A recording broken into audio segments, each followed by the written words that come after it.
guys, it's me Anaïs, and today we're going to have the Republic of Tea Jasmine Jazz loose leaf tea and talk about poetry. I couldn't remember what I was going to talk about.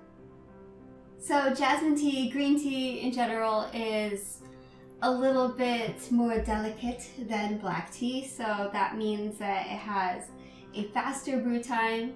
So 1 to 3 minutes, that's all you need, and then you pour. If you wait longer, then the tannin in the tea is going to make it a little bit more bitter, and if you hate bitter tea, you're going to want to make sure that doesn't happen. And then another thing is that if the water's too hot, it won't taste as good, and if it's too cold, of course, not good. So what I've done is I have already boiled my tea water, and I waited for a couple minutes, and now it's pretty much ready to pour so that you can skip that boring step. So what we're gonna do, isn't this fun? We're going to smell the leaves. I haven't had jasmine tea in a while, so this is kind of exciting. And then I have my tea diffuser out again, my adorable little tea diffuser, and ta-da, a teaspoon, right? So I'm just gonna put a little teaspoon worth there, and bam, into my little sky diffuser thing, and then seal up my bag again. I like to buy my bulk tea like this in small doses so that it doesn't get stale. If I was going to have a whole bunch of tea that I wasn't going to go through very fast, then you can get canisters that are airtight and it seals it in, and that's smart. But I know I'm going to go through this really quickly, so it's okay that I left it in a bag. Plus, I'm the one drinking it, so if it goes stale, I have to deal with it. Alright. This kettle is like as big as my head. Anyway, let's pour it in and try not to pour boiling hot water all over my body. That would be a whole different show. Okay. I'm not going to fill it all the way to the top because I didn't use that many leaves.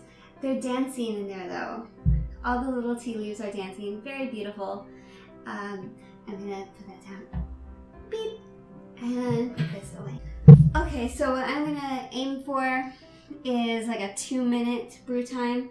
It is 2 minutes away, so let's just put the little guy in there. And we wait. No, I'm gonna continue talking. That would be terrible, right? That would actually be hilarious if I did a tea with Anaïs and then I just left in the whole waiting period and I just... No, we won't do that. Okay, so poetry.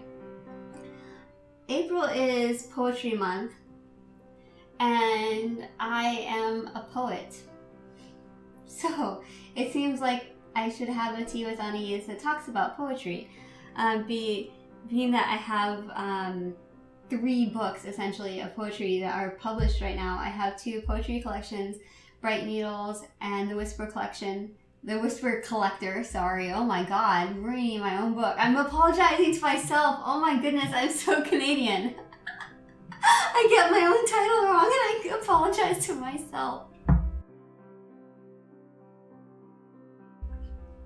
No, let's try this again. Bright Needles and the Whisper Collector. Okay, I'm probably blushing because that is so stupid, that what I just said, but whatever. And then my last book is I can't even think because that's so funny to me. Is the Weightless one, and that is a narrative poetry novel, like a novel in verse. So it has a beginning, a middle, and end. It's a whole story that is contained in kind of the verse writing style for young adults. So all of that, like, and it is time to push our tea down. Ooh. Okay. So now I'm not gonna worry about the leaves because they've popped up. This isn't the best little guy. It was really cheap and I don't, whatever, it's fine. There is this old guy in Canada that my dad was friends with, my parents were friends with, that would call it swamp tea when it had too many leaves in it. So if it's swamp tea, I'm okay with that. I'm used to it. And then you just pour it in your cup. Yep.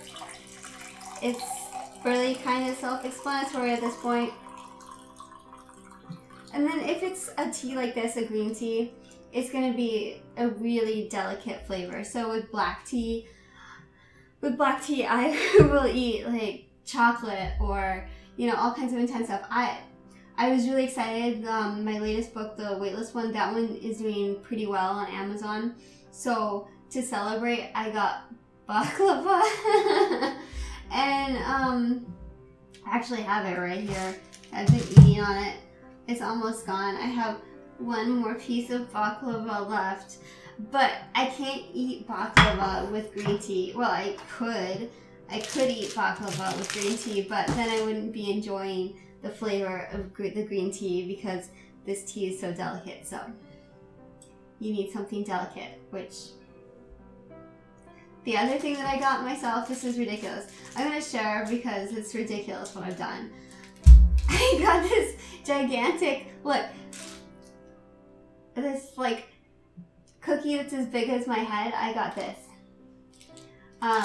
But it's so cute, and anyway, whatever. But that's good. If you're gonna have tea time with black tea, you need to have a crumpet or some kind of thing. It's just how you do things. Moving along, poetry. I've really managed to ramble. Let's do this. Okay, so the first thing is that most people kind of think in their head when I say that I write poetry, they think that I talk about nature. Like I sit there and describe trees and water being reflected. They think of really old-fashioned stilted rhymes, and that is not what I write at all. And if you look at a lot of modern poetry, there is some poetry out there that you're probably gonna like that is not at all like the stuff that you had to read in school. Almost every other genre was allowed to kind of go on into the modern times, but with poetry, it kind of got stuck in the past, and so whenever anybody thinks of it, they think of the past. Like, think of lords and ladies writing love sonnets to each other, and it doesn't have to be that. Yes, heaven. So for me, my poetry comes from like a very music-based thing. So I remember getting CDs or tapes or whatever, and the first thing that I want to do is get the liner notes out and read it. And I loved reading lyrics, and lyrics are poetry. So that is how I started, is I was writing songs and I was writing the lyrics. And then it just kind of snowballed from there. And then I found out about people like Leonard Cohen, who did both. He wrote tons and tons of music and lyrics, and then he also wrote poetry that was poetry, and the words are the music. So I really enjoy that quite a lot, and it's gritty at times. And there's people like Charles Bukowski, who is super gritty all of the time. And then let's see, Anne Sexton, she got pretty gritty. And then there's people more modern than that. See, I usually tend to like things that are pretty people-based, like psychology and emotion. Dark poetry. I like dark poetry. Which makes sense, because when I think about the lyric books that I really enjoyed reading besides Leonard Cohen's, I think about Nine Inch Nails. I think about Tori Amos with Boys for Pele, Alice in Chains, and maybe the happiest lyrics that I would read through, let's see, the Dave Matthews Band. But even Dave goes, the part of what makes his music so great is that he goes back from happy to sad, and he mingles that really well.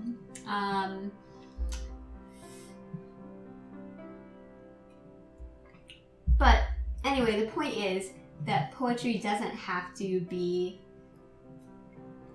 oh, I saw a lady standing there, and my heart pitter-pattered as the sun rose over the mountains, glistening like her.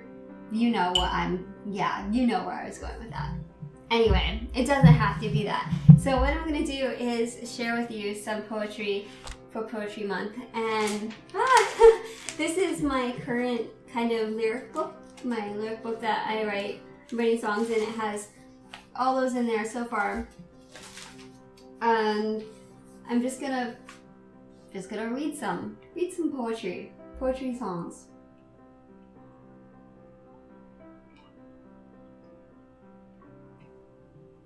Okay, so this one, and the funny thing about me is that I tried to write down what time it was when I finished writing it. So this was at 4:58 p.m. that I finished this. And it's called The Fall. And really, one of the things, this is an inspiration, Dante and all of that is kind of classical poetry, but it's dark and weird, and I like that. Anyway, so I'm gonna read it now. I get sidetracked. The Fall. Thoughts all caught in my mouth on the way out. His remembrance, the only part I recall that he exists at all. Stained glass, shattered confidence. And then the fall. I thought I could keep myself safe if I didn't ask for love, for help, for God. I walked so far, a glass in my feet, but head so heavy in inner discourse I couldn't speak of the blood leaving me. This dark energy, a baptism eulogy. The hope a knot, a flower blue, smells like June, and Pandora I blame for ever wanting to play a game. I thought I could keep myself safe if I didn't ask for love, for help, for God. Thoughts all caught in my mouth on the way out. So this is definitely written like lyrics because this is a song, and I haven't edited it or done anything. If I was going to put it in a poetry book, I would probably do something, but whatever. It's fine. It's the way that it was written. Let's share some more. Put that notebook down. Let's grab this notebook. And this one is the notebook I used to write the weightless one in. This one's called Doll. Kara began pulling out her hair extensions. Bundles of blonde lay on the floor, her lion mane alopecia found. I'm sick of the lies. She twisted her face up, her hands knotted in hair. Where did this come from? I didn't grow it. We watched in horror. We watched unable to look away, entirely entranced by the transformation. Underneath, she was so small, like a fragile glass doll, her features too large for her head. Her hair was only a few inches long and quite thin, dirty dishwater-colored hair, like weeds dried out in the sun. She smiled, she laughed, she burrowed her hands in her borrowed hair and cried. I think I might have changed that last word to wept, but whatever. Let's see.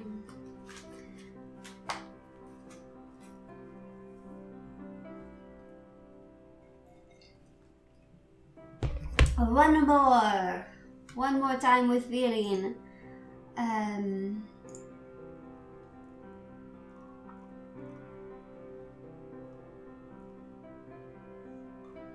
Okay, I'm going to read the lyrics to Dissociate, which this song, Joe Compton, He does go indie now. He's told me that's his favorite song. So I am going to go with that and go with those lyrics. Do I want to hurt less? Do you carry my tears? Do I waste my screams? Do I waste my razor? It won't judge. I cut it out of me. I cut it out. I cut out the feeling. 1, 2, 3, 4. 4 is 4 times before you came through the door. I'll endure like a soldier. And I do what I have to do. And you do what you have to do. Don't ask if you don't want to see. My pain, it bleeds out of me. It's like a game, and who decides I must lose? Look at my face. You ask where I went, but I'll not be cut down by you, you fool. You see, I got a razor, and I don't care what they say about healthy feelings, because I cut out the feeling, and you do what you have to do, and I ghost. Don't you know you can't get my feelings? Yeah, so that was another song that is lyrics. But let's do an actual poem because I feel like, I mean, Doll's an actual poem that was in my book.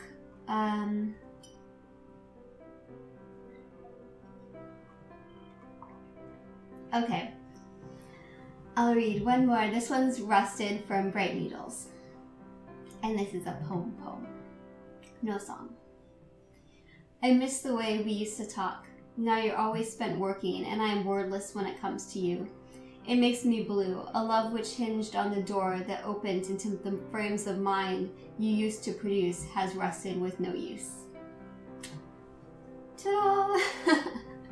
And then, I suggest you just read. You can go to the library and find so many books of poetry. There's a lot of great indie writers out there who are writing poetry.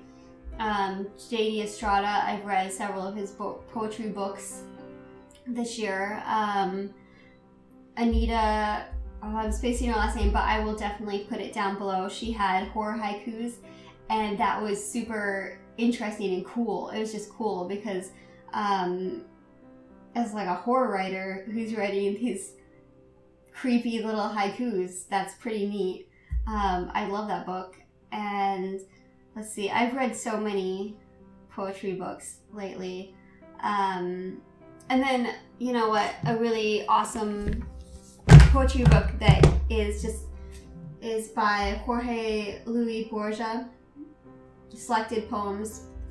Has tons and tons and tons of poems from different collections in it, and on one side is Spanish, one side is English, and it's awesome. One of my favorite narrative poetry books is by Francesca Lia Block, Psyche in a Dress. I love that book. It's so cool. And Lisa Schroeder, she writes really cool little, they're not little, she writes like narrative poetry books, novel and verse, as well as Ellen Hopkins. She does that too. Ellen Hopkins writes really gritty ones. Like mine, the one that I just wrote was about a girl who has anorexia, and I believe that Ellen Hopkins also has a book on that subject. I read some of her other ones on different topics. I don't think I read that one yet, but I will. Anyway, there's tons of it, and so I just don't want you to be discouraged when you think about poetry, and you know, there's lots of stuff out there now. You don't have to just listen to really old-fashioned stuff anymore, because there's more. Anyway, I am going to finish my tea. I hope that you have tea too, and I'll talk to you next time.